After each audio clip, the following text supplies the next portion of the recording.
Welcome to this video lecture on the subject electronic circuits. In this lecture, we are going to discuss about BJT biasing. So first of all, let's discuss what is the need for biasing. So for a bipolar junction transistor to be operated in various regions like cutoff region, saturation and active region. So to make the transistor to work as an amplifier, we need to bias the transistor in the active region. So to give an external power supply for achieving the proper biasing conditions, we use different biasing methods like fixed bias, collector to base bias and voltage divider bias. So first of all, let's discuss the fixed bias circuit. So fixed bias circuit has less number of components, so it is the simplest biasing method. As shown in this circuit diagram, we have a transistor. So it is a common emitter amplifier circuit. So from power supply, base resistance is connected to the base terminal and collector resistance RC is connected to the collector terminal. C1, C2 are the coupling capacitors. So this is the fixed bias circuit. Hence RB value is fixed. When we give a supply, for example 12 volt supply, it is fixed. So the base current is a constant value. So hence it is known as the fixed bias circuit.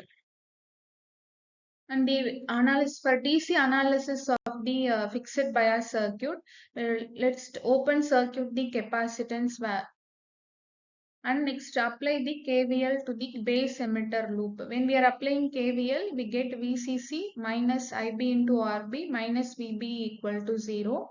So from this we can obtain the base current value as VCC minus VBE divided by RB. Next is the collector emitter loop. By solving the KVL for the collector emitter loop, we obtain collector current and VCE as given by VCE equal to VCC minus IC into RC, where IC is the collector current, which is the output current of the amplifier, and it is given by IC equal to beta into IB, where beta is the current gain and IB is the base current. So base current and IC are proportional. Whenever the base current varies, IC also varies. So next we find the value for IC saturation. Current through the transistor attained maximum possible value as VCC divided by RC. This is obtained when VC equal to 0 volt. And what is the limitation of this fixed bias circuit? So the drawbacks of fixed bias circuit is it is not stable for work as an amplifier because the operating point is not stable. So to improve this, we can add the feedback path from collector to base. So and also adding emitter resistance. These are the improvements for the fixed bias circuit activity. So draw the DC equivalent circuit for this. So next one is the collector to base bias circuit. In this, we take the common emitter amplifier circuit and we take the feedback path from the collector to base as the resistance RB. So this circuit is used for obtaining the stable biasing circuit. So stable operating point compared to fixed bias circuit. So for DC analysis, and let's take the base emitter loop, applying KVL to derive the equation for base current.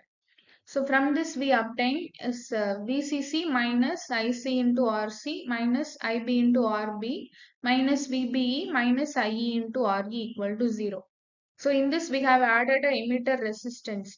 So by solving this we get base current value. Next is the collector emitter loop. We are applying KVL to find the equation for collector to emitter voltage VCE. So we obtain VCE as VCC minus IC into RC plus RE. So next we are going to obtain the cutoff and saturation values. So for the cutoff region, IC equal to 0 milliamps and VCE becomes VCC. And also for VCE equal to 0, we get a collector current. So this is the load line analysis of the fixed bias circuit. So assessment question. So in this circuit, find the resistance value of R1. So this circuit is given by potential divider circuit where R1, R2 forms the potential divider for the transistor and RC, RE are connected. So here two separate supply are used. So we have to apply KVL for this base emitter loop and collector emitter loop, and then we can find the value of R1. So thank you for listening this lecture.